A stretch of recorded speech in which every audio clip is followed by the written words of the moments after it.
Nous recevons à présent l'invité du JT.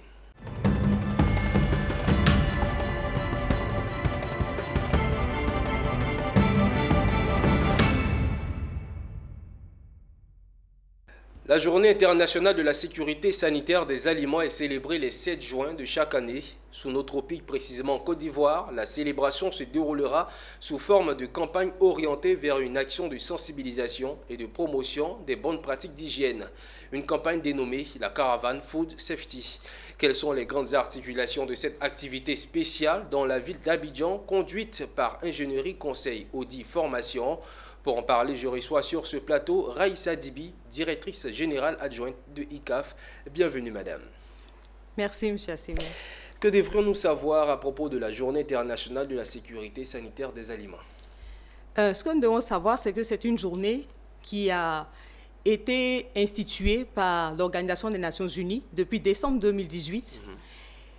Et donc, chaque année, le 7 juin, nous avons cette célébration partout dans le monde, pour les industriels, pour les consommateurs et pour tous ceux vraiment qui sont dans la chaîne alimentaire, donc depuis les producteurs jusqu'aux consommateurs. D'accord, et comme chaque année, il y a un thème bien approprié. Et cette année, le thème de cette journée est... Préparons-nous à l'inattendu. Préparons-nous à l'inattendu. Et justement, dans le cadre de cette journée, une caravane dénommée Food Safety. C'est quoi Food Safety? Food Safety, on va parler de sécurité sanitaire des aliments. Et donc, ça va être tout ce qui est disposition qui va être en place pour éviter qu'un aliment ingéré puisse rendre le consommateur malade. Voilà, de façon simple. Comment est-ce qu'on peut définir Food Safety? D'accord. Et qu'est-ce qu'on doit savoir à propos de la caravane qui aura lieu demain? La caravane va sillonner les rues d'Abidjan. D'abord, nous sommes à la 5e édition de Africa Food Safety Forum, qui est organisée chaque année par ICAF, dans le cadre de cette célébration de la Journée internationale de la sécurité sanitaire des aliments. Donc, nous avons l'Africa Food Safety Forum. Et cette année, nous avons voulu innover, nous avons voulu changer un peu. Habituellement, nous recevons dans une salle nos partenaires, les responsables de la sécurité sanitaire des aliments, l'association des consommateurs, des industriels, les propriétaires des normes, ceux qui définissent les exigences en termes de sécurité sanitaire des aliments, et même le GFSI, qui est l'organe suprême de sécurité sanitaire des aliments dans le monde. Alors, nous les recevons dans une salle et nous échangeons sur des thématiques concernant la sécurité sanitaire des aliments. Cette année, nous avons voulu faire différemment. Alors, cette année, ICAF a une caravane qui va aller vers les consommateurs, qui va aller vers les industriels, donc dans leurs usines, rencontrer les personnes qui fabriquent sur leur lieu de travail. Et ICAF va aller dans les marchés, vers les consommateurs, dans les rues, pour partager ensemble ce que c'est que la sécurité sanitaire des aliments. Et aussi, justement, vos partenaires sont associés à cet événement, notamment des entreprises qui se sont fait enregistrer. Ils sont au nombre de combien?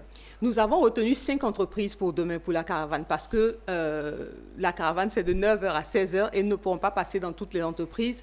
Nous avons retenu 2 quartiers, à Bobo et Yopougon, où nous passerons dans les industries, auprès des industriels pour échanger. Mais sur le tronçon, bien évidemment, nous allons visiter des marchés, nous organiserons des micro-trottoirs avec les consommateurs. Voilà. Alors, en parlant de consommateurs, en parlant de tous ceux même qui sont concernés sur, on va dire, la Journée internationale de la sécurité alimentaire, est-ce qu'on peut avoir des statistiques? Aujourd'hui, nous sommes à combien de personnes qui sont infectées lorsqu'on parle de mauvaise alimentation ou d'aliments qui ne sont pas bien conservés? Quelles sont les statistiques aujourd'hui? Aujourd'hui, nous avons plus de 600 millions de personnes qui tombent malades, 420 000 qui meurent chaque année, dû certainement par une intoxication alimentaire. Et parmi ces personnes-là, il y a 40% d'enfants. Cela est largement évitable. Parce que si nous prenons en place des dispositions, si à l'avance, nous mettons en place des dispositions pour pouvoir éviter voilà, que ces aliments-là soient contaminés. Et c'est justement pour cela qu'il y a le thème « Préparons-nous à l'inattendu ». Parce que, avant de constater à la fin qu'on soit malade, les maladies peuvent aller d'une simple diarrhée à un cancer. Donc, avant de constater que quelqu'un a consommé et qu'il a été malade, de toutes les façons, lorsque quelqu'un a mal au ventre, la première chose, qu'est-ce qu'il a mangé? Qu'est-ce qu'il a mangé? Qu'est-ce qu'il a mangé hier? Qu'est-ce qu'il a mangé avant-hier? On commence à regarder. D'accord? Et on ne veut pas consommer quelque chose pour être malade. Quand on mange, on veut pouvoir profiter de tout ce qui est nutriment de l'aliment. Cela peut être évité parce que les entreprises mettent en place des dispositions. Il y a tout ce qui est à part des bonnes pratiques à la mise en place d'un plan HACCP, par exemple, où les professionnels y comprendront tout ce qui est risque lié à la fabrication des aliments. Et la fabrication des aliments, ça ne va pas seulement s'arrêter dans l'usine, mais depuis la matière première jusqu'à l'assiette du consommateur. On va passer aussi par tout ce qui est agro-industrie et industrie agroalimentaire. Donc, les engrais, par exemple, pour l'agriculture, qui vont être utilisés pour faire pousser les plantes. Ça va passer par les emballages, parce que, bien évidemment, on a un aliment qui est propre à la consommation, un aliment qui a été bien préparé, un aliment savoureux et qui ne contient aucun microbe, mais qui est servi dans une assiette sale. Vous voyez un peu ce que ça va donner, y compris les boissons et tout ce qui va avec. Voilà, donc tous ceux qui sont de la chaîne alimentaire sont concernés. Qu'est-ce que le cabinet fait concrètement? ICAF, c'est ingénierie, conseil, audit, formation, comme vous l'avez dit, dans les domaines de la qualité, de la sécurité des denrées alimentaires, de la santé et sécurité au travail, l'environnement, la responsabilité sociétale des entreprises et le développement durable. Et donc, ICAF va aider les entreprises au niveau de l'ingénierie par rapport aux dispositions à mettre en place pour pouvoir avoir une entreprise qui puisse respecter les dispositions préalables en termes de sécurité sanitaire des aliments. Donc, le I, c'est vraiment pour le domaine de la sécurité sanitaire des aliments parce qu'il y a des exigences en termes de disposition des bâtiments, il y a des exigences en termes de choix des équipements et tout. Donc, ICAP est là pour conseiller les entreprises avant même que l'entreprise ne commence ses premières productions. Ensuite, il y a le C qui va être dit conseil.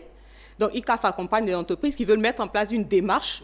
Ceux qui veulent aller à la certification jusqu'à la certification, pour ceux qui ne voudraient pas mais qui veulent améliorer leur performance, ICAF est là pour les aider. Il y a le A qui va être audit. Nous réalisons des audits diagnostiques, des audits mystères, des audits blancs, des audits internes pour les entreprises. Nous réalisons les audits également de conformité, des cahiers de charges. Et puis il y a le F qui va être formation, donc formation dans différentes thématiques pour ces différents domaines-là. Alors, je rappelle que c'est demain, 7 juin, de 9h à 16h, la campagne, la caravane Food Safety. Est-ce que vous avez un appel à lancer à la population? Alors, l'appel pour la population serait de bien accueillir ces caravanes. Parce qu'à la fin de la journée, tous les consommateurs sont concernés. Que je fabrique l'aliment, je consomme. Que je sois un bébé, je consomme. Que je sois adulte ou vieillard, je consomme. Donc, tout le monde consomme les aliments et nous voulons vraiment profiter de ce que la nature a de savoureux pour nous. Et pour pouvoir profiter, il faut bien qu'il y ait des personnes qui puissent être alertes pour mettre en place des dispositions pour qu'à la fin, on puisse consommer un aliment sans tomber malade. Voilà. Merci beaucoup, Raïssa Dibi. Je rappelle que vous êtes directrice générale adjointe de ICAF et avec vous, nous avons parlé des grandes articulations de l'activité spéciale dans la ville d'Abidjan conduite par Ingénierie, Conseil, Audit, Formation relativement à la Journée internationale de la sécurité sanitaire des aliments. Merci d'être placé sur ce plateau. C'est ICAF qui vous remercie. Nous nous intéressons